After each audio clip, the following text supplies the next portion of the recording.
Happy Monday, Math 8 kiddos. So today we are going to be on page 7 of your note packet.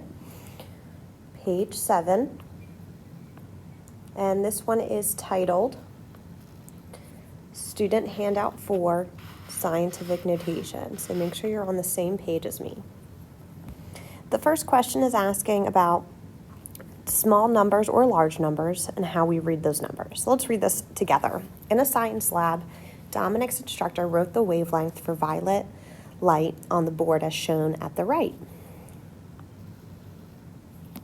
Is the wavelength for violet light a large or small value? Go ahead and circle if it's large or small. Very good. You should have circled small. How do we know?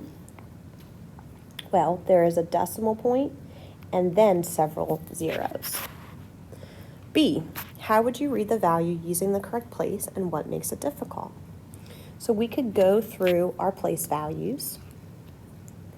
We have tenths, hundredths, thousandths, 10,000ths, 100,000ths. So let's see that again. Tenths, hundredths, thousandths, 10,000ths, 100,000ths.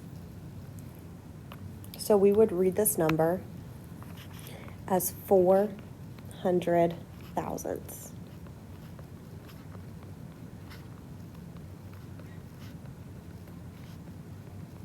When you see the THS on the end, that tells us it's to the right of the decimal point. What makes this difficult? Well, that's a pretty small number, and counting all the way to the 100,000ths decimal place value is not very fun, is it? So we're going to learn how to write very large or very small numbers in a shorthand way, and that's called scientific notation. So scientific notation is a shorthand way of writing really small or really large numbers.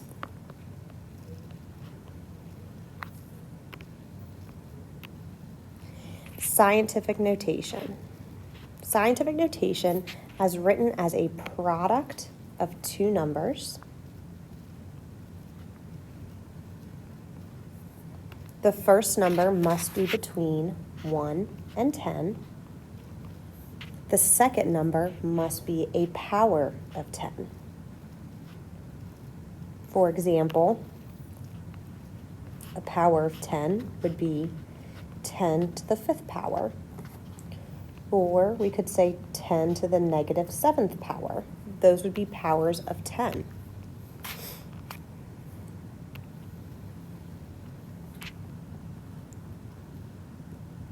Let's go ahead and practice converting standard to scientific notation.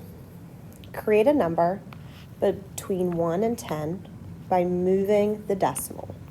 So looking at first problem A, the standard number is 6,980,000.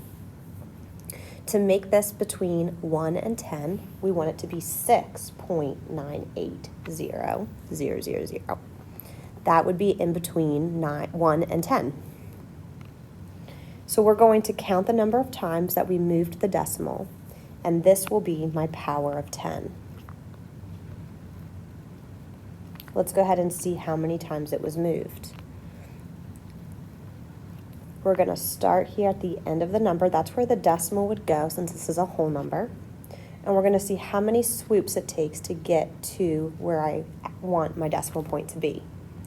1 swoop, 2 swoop, 3 swoops, 4 swoops, 5 swoops, 6 swoops. It takes 6 times. That means in scientific notation, I would have 6.98 times 10 to the 6th power. Notice I dropped the extra zeros at the end, and my exponent is 6 because that's how many times I moved my decimal point. If the original value was greater than 1, which it is, the exponent will be positive.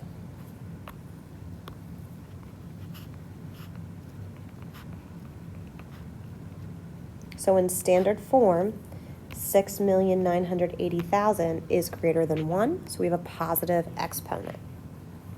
Let's try the next example. Again, we want to first take this decimal value and make it to be in between 1 and 0. Where do you think the decimal point would go so that we would have a number between 1 and 10? Well, it would be right here, 8.3. So in scientific notation, we know we're going to have 8.3 times 10 to some power. Let's see how many swoops it takes to get there. We start at the decimal point and we have 1 swoop, 2 swoop, 3, 4, 5, 6, 7, 8. 8 swoops. Now, our original number is smaller than 1. If your original number is less than 1, we're going to have a negative exponent.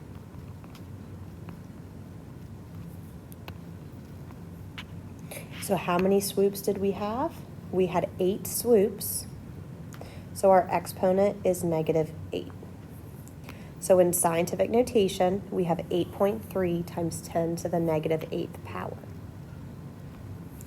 Go ahead and try numbers 1 through 4, and then we'll go over them.